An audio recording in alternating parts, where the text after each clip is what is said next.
Greetings, guys. So, my recently completed minute or so transcription of Jerry's solo on 626-74 China Cat.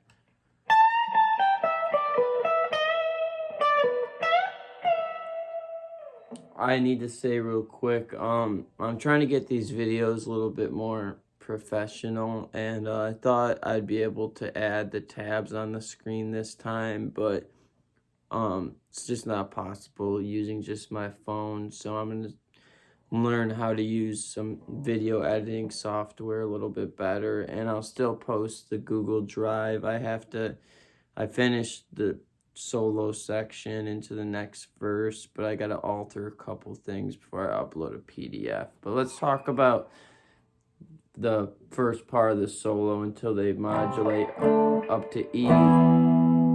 So I'll play it slowly real quick.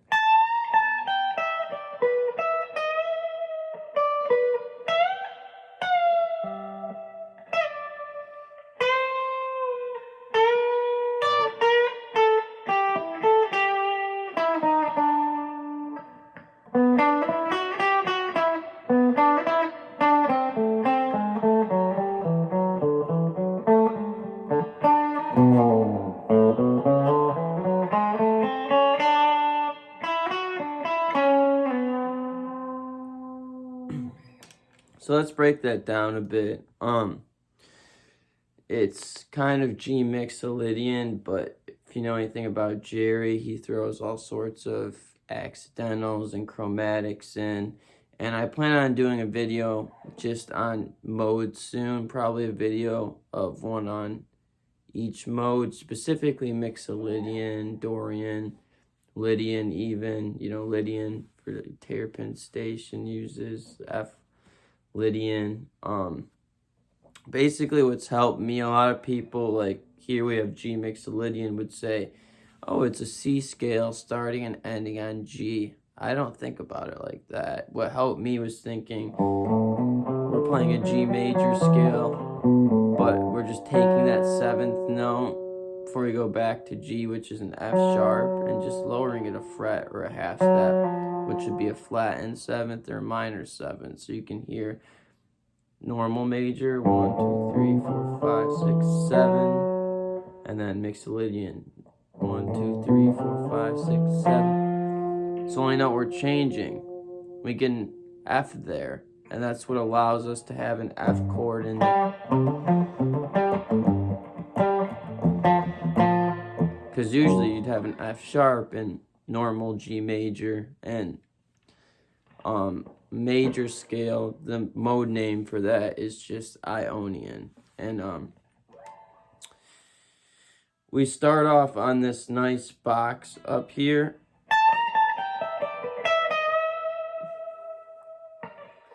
which is kind of, I think about it as almost out of the pentatonic shape, an E minor pentatonic, and I'll cover this more if we were to go up in it.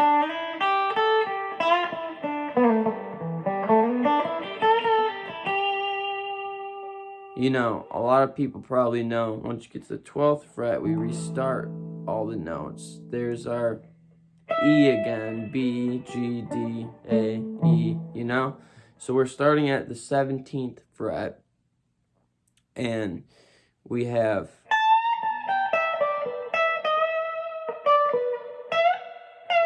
for the first lick this tasty bend into the major third of G. So yeah, it's a full step bend, and it sounds great, and Jerry uses that bend a lot in China Cats. He always plays it differently, but you'll hear him use that bend a lot because it sounds great over a G chord, like a G major or G7, because the third is, like one of the most powerful notes you can land on. If you land on the root or like a G, it sounds good, or the fifth, the D, sounds good, but the third is what determines if it's a major or a minor chord. It's just that half step away. So it sounds especially good to be landing and bending into a third of a major chord. So we're bending into B, and remember a G triad is just G, or G, B, D, and in Mixolydian making it a dominant 7, G, B, D, F. So that's where we get the F from, and not the F sharp. So you bend the 17 into B, then 17, 15 on the E, 17, 15 on the B, and then end on 16 on the G. So that's a nice little box right there, even just for practicing. I usually recommend that box, you know, over G or G Mixolydian. Even though there's no F in that box, you could easily add it.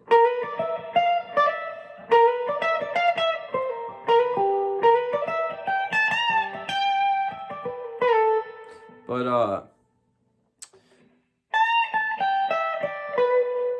17 on the B, and then this tasty half-step vibrato going back to our target note is that 17th fret with the half-step, but we bend the 16th fret and vibrato it.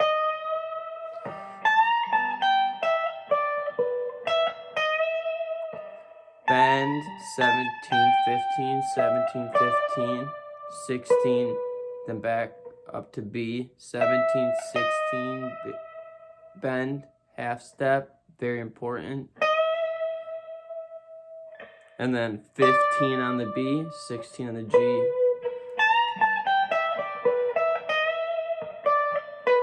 Then I really love this tasty bend and then pre-bend release, whatever you want to call it. So you bend up a step and a half, like 1.5 steps, which is 3 frets. So if you need to remind yourself, you're trying to hit this note up 3 frets. That's what your bend should sound like. It should be making a G note. So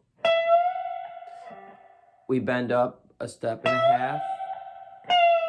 It's not as important going down if you kind of only do full step going down, or in between 1.5 steps and a full step. The most important thing is getting the bend up 1.5 step and then releasing it somewhere between a whole step and a half and a whole step.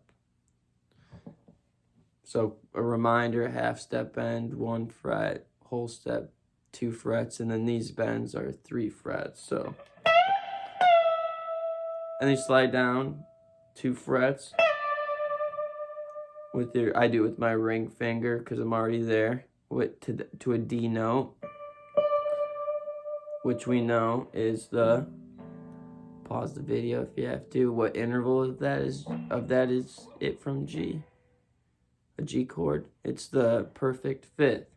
It's easy to just count. I mean, you have to keep in mind this one's easy because G Mixolydian has no sharps or flats, but if you just go G, A, B, C, D, that's 5, so it's our 5th note. But I'll make a video on all of that and triads and 1, 3, 5, 1 flat, 3, 5, whatever. So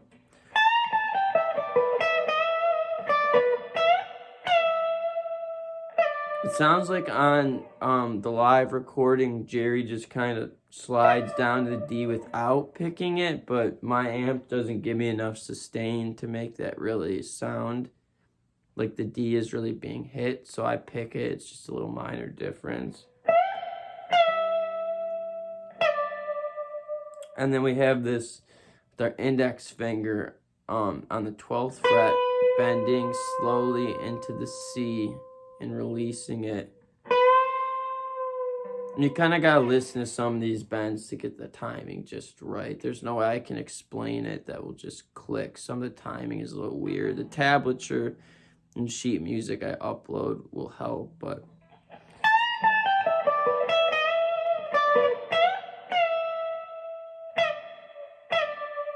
Whoops. See, it's a little bit specific. I almost feel like I'm bending up quickly. But it's easy to overshoot these half-step bends, so try not to do that. Even if you need to find another way to get another instrument or online to hear a C, and make sure you're bending into C. Release it. Then we go down to the 10th fret, and I reposition it with my ring finger and bend the 10 a whole step with 2 frets. And I let that ring and hit the 10 on the E string, that D note, with my pinky. Then I hear another half step tasty bend. So we kind of slide after that whole step, that whole step bend, full step bend, whatever you want to call it. Half step bend on the 11th fret, and we're going same note. But the starting note does make a difference in, what the lick sounds like. See, I overshot it there. You gotta be careful.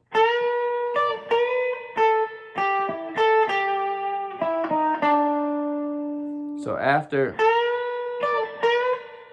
10, 8, 9 on the G, 10, 8 on the B again. So, and I really love the timing of that lick. So we have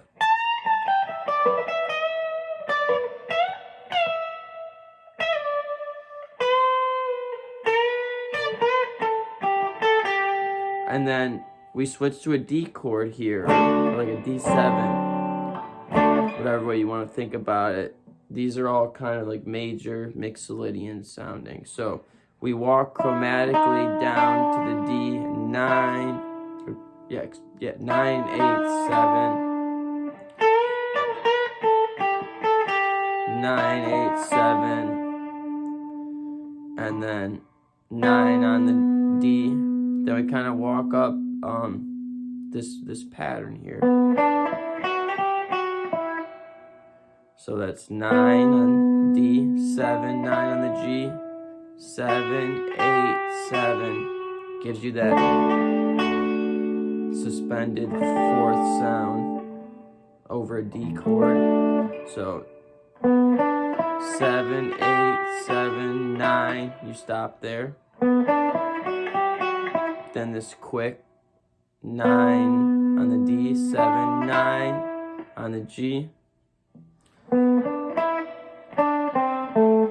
Then we're kind of using that Mixolydian note from D Mixolydian, where we have hit that C note. So, and you can kind of tell when I'm repositioning my fingers, because we started all the way up here and now we're down here. I've been trying lately to focus on listening to, is Jerry playing the C here or here? Sometimes it's really hard to tell, but I think this is pretty accurate. I know the notes are, but I don't know if I'll ever get every single place he played that note accurate. So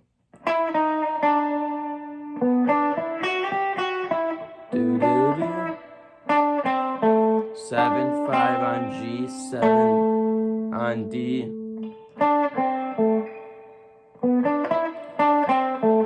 Back to the C note, 5th fret on G. And then this cool little chromatic 6, 7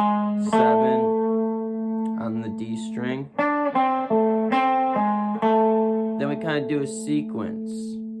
So I was on the D string, and then we have,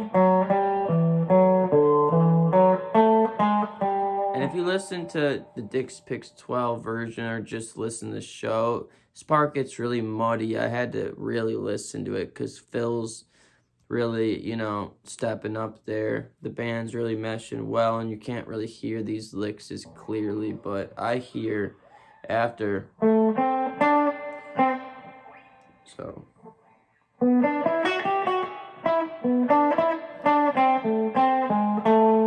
And then 4, 5 on D, 7 on A.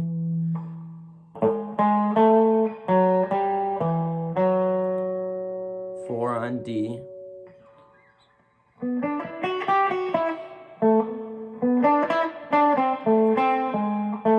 4, 5, 7. 4, 5, 7 on the A. 4 on the D. And then chromatic walk down. 7, 6, 5. And I would try to, if you don't use your pinky, try to use your pinky there. It's perfect. We're going from the 4th to the 7th fret. So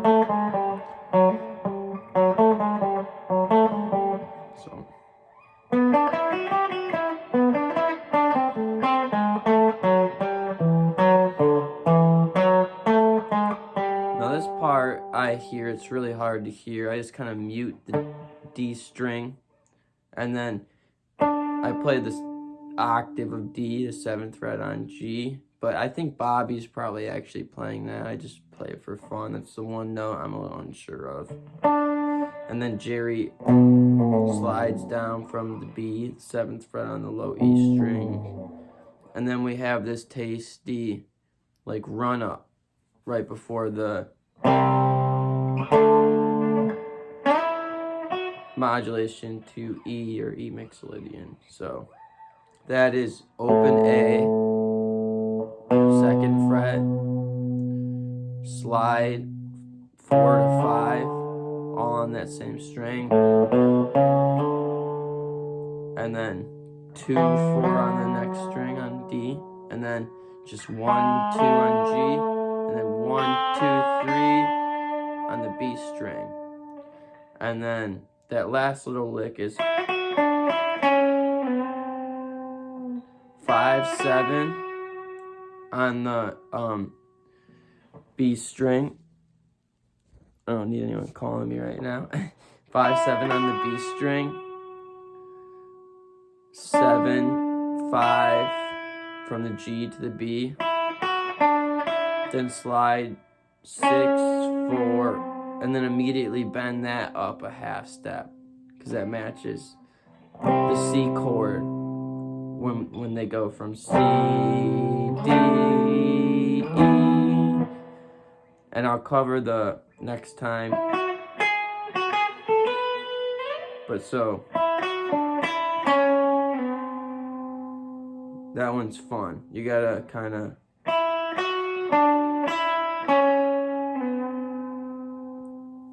and bend that B so it sounds nice over the C. So to recap, just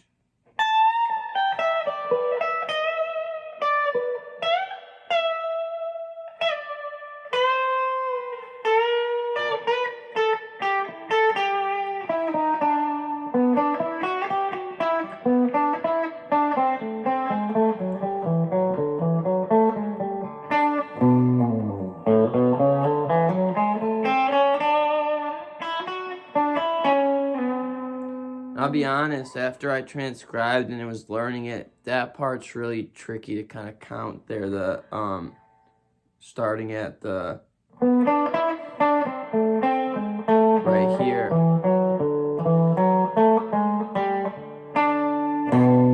You gotta pay attention here, because you really want to end on that D at the right time. And the fingers there are a little bit weird to get used to. I use index, ring, middle on the G string, back to index, slide, and bend a little bit. And that's it for the first part. I'm going to upload the tab to Google Drive. I just got a little bit to mess around with on it. But it's all the way done up until from this solo until the next verse. And within the next couple videos, I'm going to learn how to add tablature onto the screen to make it easier, as well as being able to download these tabs. So if you have any questions, let me know. I know this lesson probably went a little bit slow, but I just kind of want to explain some theoretical things as well. So thank you guys for watching. If you have any questions, let me know. I want to say peace and love, but if you hear anything about Ringo Starr, that's his, like, that's a meme, you know, with Ringo. Peace and love. But really, peace and love, and hope you guys have a great rest of your day, night.